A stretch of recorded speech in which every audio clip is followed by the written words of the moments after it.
या भगवान शंकर की कथा सुनने वाले जो होते हैं, शिव की आराधना करने वाले जो होते हैं, अगर वो दिल से माँ नर्मदा की परिक्रमा कर रहे हैं, वो दिल से अगर शंकर की आराधना कर रहे हैं, तो मेरी माता पार्वती, माँ रेवा और मेरे महादेव किसी ना किसी रूप में आकर दर्शन जरूर देते हैं। ये पक्का पक्का।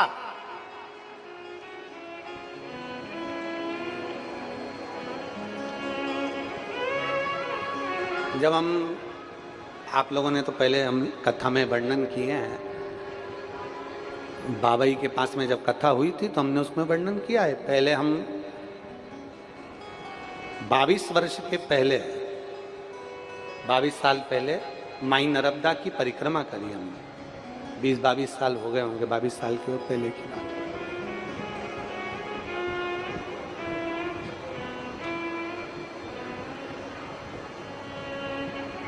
और माई नर्मदा की परिक्रमा करते करते शूलपाणेश्वर की झाड़ियों में जब हम पहुंचे, हमारे साथ में एक ग्रुप पूरा की पूरा था जो नर्मदे हर माई कृपा कर, नर्मदे हर हर महादेव बोलते बोलते परिक्रमा करते करते शूलपाणेश्वर की झाड़ियों में पहुंच गए। अब वहां पर अभी तो नर्मदा परिक्रमा में ऐसा नहीं होता कि कोई सामान आपका छुड़ा लिया जाए। पहले जब हम लोग परिक्रमा करे थे उस समय पर तो वह जंगल में सब कुछ उन्होंने ले लिया था, कुछ भी नहीं रखा था, कुछ भी, केवल एक कपड़ा और आपका हाथ में जो माला झोली और पूजन का जो नर्मदा जी का जल और माँ का न जल में से निकला हुआ कंकर शंकर सब ले लिया। अब जितने सारे सब साथ वाले वो सब कहे बड़ी भूख लग रही है, और अब उस समय पर 22 साल पहले की बात है, शूलपाणेश्वर की झाड़ियाँ, अब भूख बहुत तेज लग रही है। शाम का टाइम हो गया, लगभग 6:30-7 बज गई और अंधेरा भरचक होने लगा। भूख सबको लग रही, खाने का कुछ नहीं। 1.5 दिन पूरा निकल गया, अन्न का निवाला मुख में नहीं गया। नर्मदा मई का जल पी लिए, हर हर नर्मदे माँ कल्याण कर चलते, नर्मदे हर नर्मदे हर नर्मदे हर।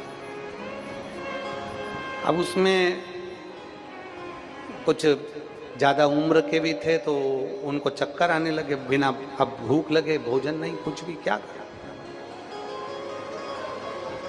दुनिया के लोग, आज के लोग भरोसा नहीं करेंगे, विश्वास नहीं करेंगे कि महाराज तो अपनी व्यासपीठ से ऐसा बोलते रहते हैं, सब महाराजों की आदत है ऐसा बोलना। पर आप माने ना माने, जो माँ के दर्शन किए वो तो हम बोले बिगड़ रह नहीं सकते। शूलपाणेश्वर का जंगल, खाने की कोई व्यवस्था नहीं, कोई बहुत दूर तक जंगल ही जंगल नजर आए, अब करे क्या। अपना शाम का जो झोली थी पूजन की उसको निकाल कर बस माला कर रहे थे। एक सफेद साड़ी में एक बूढ़ी माँ, जिसके सफेद बाल, सफेद चंदन की बिंदी लगाई, नाक में बड़ी सी बहुत बड़ी नथ पहनी, बहुत बड़ी नथ, कान में कुछ भी नहीं था, सफेद बाल, सफेद साड़ी, और नर्मदा जी का जल भरती हुई बोली, परिक्रमा वासी हो। अब सब ने आवाज लगा कर कहा, हो हम नर्मदा परिक्रमा कर। कुछ खाया है? अब सभी तो भूखे थे, कुछ नहीं खाया। वो सामने देखो, सामने वो झोपड़ी दिख रही है। अब झोपड़ी व जंगल में हमें तो कोई नजर ही नहीं आ रही, अब अंधेरे में कौन झोपड़ी दिख रही है। सामने देखो, सामने वो झोपड़ी दिख रही है। अब इतने में कोई बोले चाहे नहीं बोले, हम ही कह दिए हाँ दिख रही है। अब दिख तो है नहीं रही थी, फिर भी कह दिया दिख रही है अम्मा। बस तो फिर थोड़ी दूर पे ही है, आ जाना, मैं थोड़ा बहुत तुम लोगों को कुछ खिला दूंगी हो। अब ये सब बोले, अपने को तो कोई झोपड़ी दिख नहीं रही और बुढ़िया चली गई। अभी इससे तो अच्छा है कि अपना रास्ता कवर करें, कहाँ इतनी दूर वहां जाएंगे। पैदल चलने वाले व्यक्ति अब इतनी दूर वहां चढ़ के जाओ, फिर उतरो, फिर अपने रास्ते पर जाओ, इससे अच्छा अपना रास्ता लग रही है, अपन तो चलो तो सरी। तो झोपड़ी तो दिखी नहीं रही, अंधेरा गुप रखा है, कहाँ झोपड़ी दिख रही? अरे नहीं दिखे, चलो तो सरी, एक बार देखें तो सरी। सब ने अपनी अपनी लाठी डंडा उठाया, चल दिए।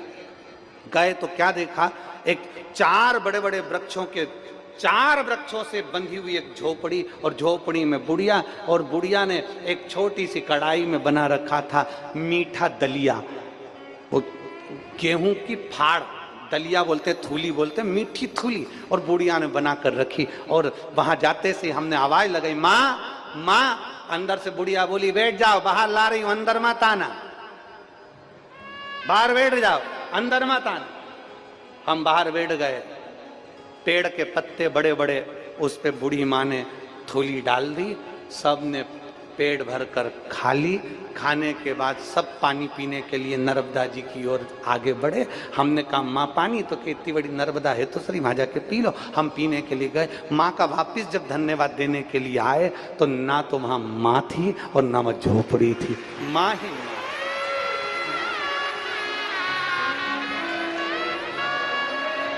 दुनिया को लगता है ये बहता पानी है, दुनिया कहती है बहता पानी है, पर एक बार दिल से पुकार कर देखना, वो माई नर्मदा है। उसको दिल से, आज भी हम लोग ये कथा कहते हैं, हमारी रोंगटे पूरे खड़े हो गए। आज भी ये कथा कहो, ऐसा मन का स्मरण होता है जैसे माँ बड़ी नथ पहनकर, बड़ी सफेद बिंदी लगाकर, सफेद बाल, सफेद साड़ी, और सामने पूरे रोंगटे शरीर के खड़े हो जाते, पूरे। उसको मानो तो मैं गंगा माँ हूं, और ना मानो तो बहता पानी। आप मानो तो ठीक है, ना मानो के तो आपके ऊपर निर्भर। जैसे शंकर की कथा, आपका विश्वास है कि बेलपत्र औषधि बनेगी तो औषधि बनेगी। आपने सोच लिया कि शंकर पे चढ़ा हुआ जल औषधि है तो औषधि बनेगा। आपने सोच लिया कि रुद्राक्ष का जल औषधि है तो औषधि बनेगा, निश्चित है। और अगर विश्वास नहीं है तो कोई मतलब का नहीं, फिर तो तुम कहीं नहीं जाओ तो अच्छा, अपने घर पे बैठो, बढ़िया छाछ पियो, रोटी खाओ, दलिया बढ़िया खाओ, खेत पे काम करो, फालतू का काम मत करो। काहे को कथा में जाओ? विश्वास ही नहीं है तो कथा में जाने से मतलब क्या? क्या मतलब का? भरोसा है तो भगवान है, और भरोसा नहीं, मानो तो मैं गंगा माँ हूं, और ना मानो तो बहता पानी। मानो तो माई नर्मदे हार, और ना मानो तो वो तो बह रही है, अविरल चल रही है, पानी बहता जा रहा है, लोगों को जल के रूप में दिख रही है, चलती जा रही।